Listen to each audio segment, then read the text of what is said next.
banyak trauma yang terjadi, banyak perjalanan yang dilewatin, banyak yang harus dipikir.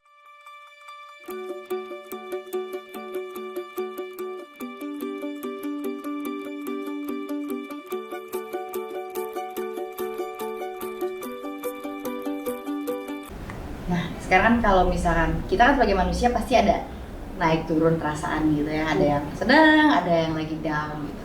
Stres nggak sih? Ngadepin ini semua sendiri kan? Stres, kamu mau tahu yang mana dulu nih? Di saat aku lagi senang, apa di saat aku lagi stres? Ya dua-duanya dong. Oh, dua-duanya. Bisa di-share. Kalau ditanya perasaan naik turun, manusiawi ya. Enggak single parent pun berumah tangga itu kan katanya itu berumah tangga itu adalah pelajaran kita sampai akhir hayat. Itu apalagi single parent itu yang namanya hati itu terkadang kita pengen menjadi orang yang kuat. Tapi di saat kita kuat itu ada satu sisi yang kita bohong. Kita kadang ngebohongin diri kita sendiri. Gitu. Ah, gue kuat, gue bisa kok ngidupin 2 anak gitu. Kadang kalau di satu sisi itu gue nggak bisa ya gitu. Tapi ada satu sisi yang aku ngerasa kayak kan aku harus kerja, berarti anak-anak harus aku tinggalin gitu. Hal-hal yang harusnya aku tuh sebagai ibu harusnya aku ada di rumah, aku ada buat mereka harusnya gitu. Tapi kan aku juga harus kerja. Kalau ngomongin anak-anak itu kan pasti di sekolahnya kan ada mungkin yang dianterin ayahnya, dianterin mamanya, mungkin ada yang dianterin mama papanya lengkap. Ada nggak sih pengalaman dari Kayana atau dari Kesha yang pernah terjadi kayak oh gue nggak ada ayahnya ya, gue bukannya nggak ada Ya sih sih gitu. Aku kan pernah cerita, berarti gue akan ceritain gue nangis lagi ntar. kan udah di share. Gimana ya aku ceritanya ya? Pernah ada satu hari saat itu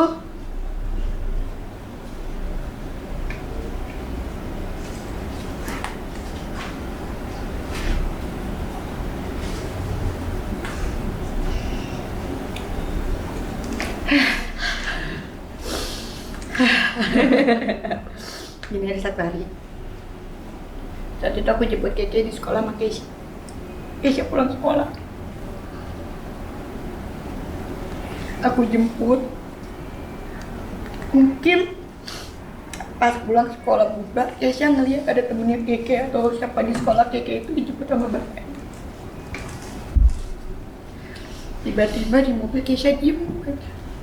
Dia duduk di depan sama kakaknya kan. Dia diem. Terus aku lagi nyetir, aku bingung, Kesha kenapa diam aja kak? Aku bilang, kak tanya aja kenapa dia diam aja. Aku sempat Insta story waktu itu. Mereka ngomong berdua. Kakaknya nanya sama Kesha ya gitu ya, adek kamu kenapa? Terus Kesha jawab, aku sedih, aku gak punya ayah.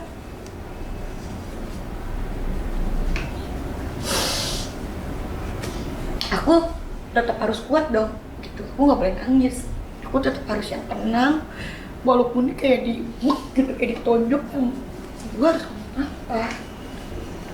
Tapi di saat itu ada Keke, seorang kakak yang baru berumur 6 tahun setengah. Dia sangat bisa banget dewasa menenangin hati adiknya. Dia peluk adiknya, dia bisikin adiknya, tenang Kesha, kata-kata kita masih punya ayah.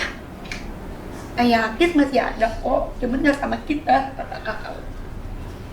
Enggak, aku gak punya ayah, kata adik. Ya udah, saat itu aku mengalahkan semua ego aku lagi. Aku langsung video call bapaknya. Aku video call ayahnya. Kis, Keke masih punya ayah kan sama Keke? Mas dong, kayak gitu. Jadi hal-hal yang seperti itu yang harus aku kalahin ego aku. Kalau aku egois mungkin nggak, bapak kamu udah gini udah gini seperti itu. hal-hal yang seperti itu yang aku bilang, aku tidak bisa hadir menjadi sosok ayahnya gitu. Kalau misalkan mau bilang nih sama anak-anak, apa sih yang kakak pingin sampaikan sama anak-anak? Kayana, Keisha, kok mereka datang? Iya. Nggak tahan juga ngeliat bundanya, nggak tahan juga ngeliat bundanya. Sini. Kayana, Keisha,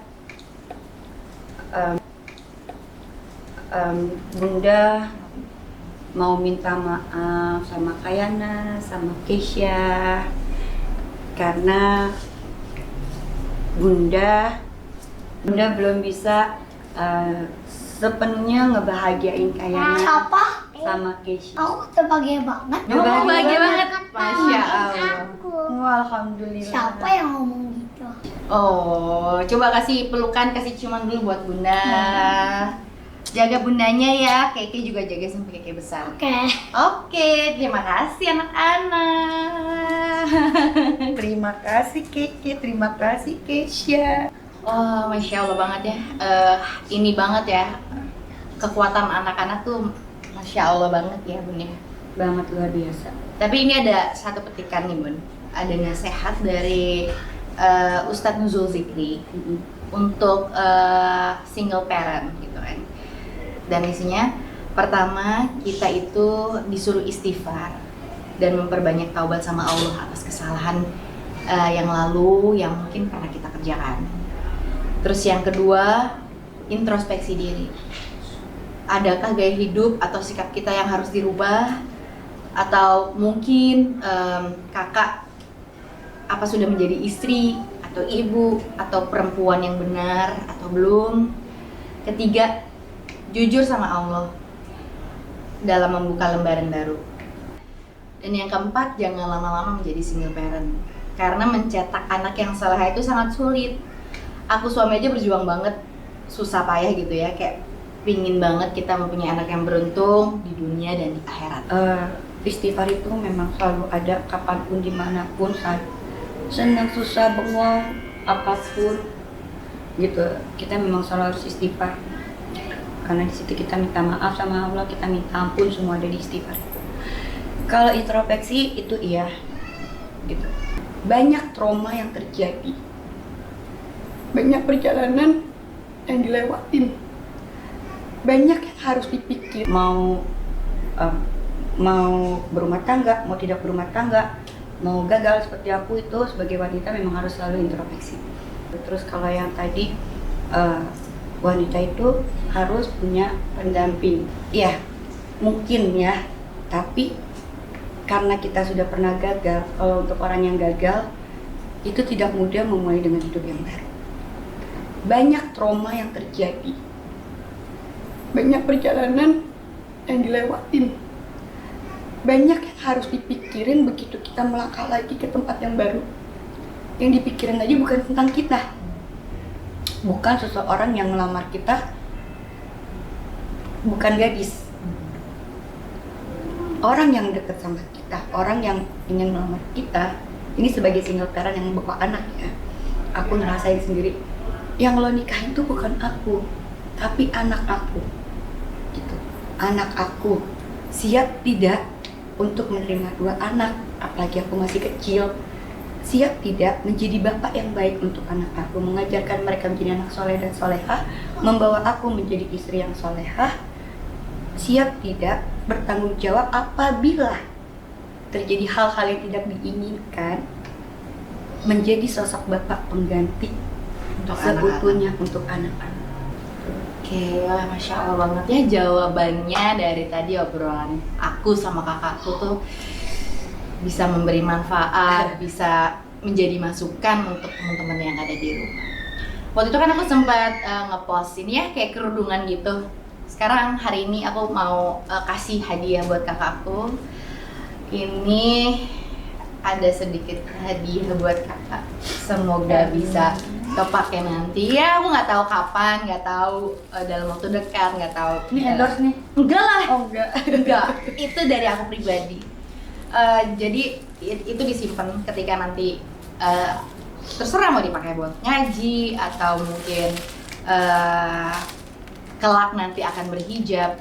Pokoknya tolong dipakai biar apa yang aku kasih pahalanya tetap berjalan. Ya kali aja nanti buat ngaji, atau kali aja nanti berhijab. Aja kakak berhijab seperti itu. Gitu ya, nggak apa-apa, kita doain sama-sama. Semoga dipakai untuk ngaji dan jangan pernah bosan untuk mencari ilmu, karena hidup cuman ngandelin sholat aja itu nggak cukup gitu. Jadi kalau kita pinginnya kan masuk surga sama-sama. Jadi kita juga harus tahu soal agama, kita harus banyak belajar, kita harus banyak menggali ilmu lagi yang menurut aku tuh masih banyak banget yang harus kita pelajari dalam agama ini. Terima kasih untuk kakak aku yang udah menjadi teman aku untuk berbicara pada hari ini. Lemes aku tuh baru kali ini selama 40 tahun aku tuh ngobrol sama kamu, ngobrol paling nyebelin hari ini. Terima kasih Bunda Eci. Jangan bosan-bosan ya mampir ke YouTube channel Sesa Idris. Enggak, cukup kali ini aja deh ya, jangan Enggak lagi ya, please. Kalau mau lagi kita di tempat bermain aja, please jangan begini, please, ini nyebelin banget.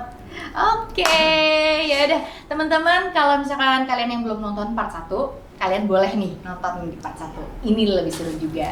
Aku Kakak Sesi untuk waktunya. Terima kasih. Sama. Iya, ya udah buat kalian jangan lupa ya kalau misalkan pingin ada cerita, ada curhatan, ada ide, jangan lupa juga like, subscribe, dan nyalain notification-nya. Jangan lupa nyalain ya loncengnya biar Tiga bel. Ya udah, aku pamit dulu ya. Assalamualaikum warahmatullahi wabarakatuh. Bye.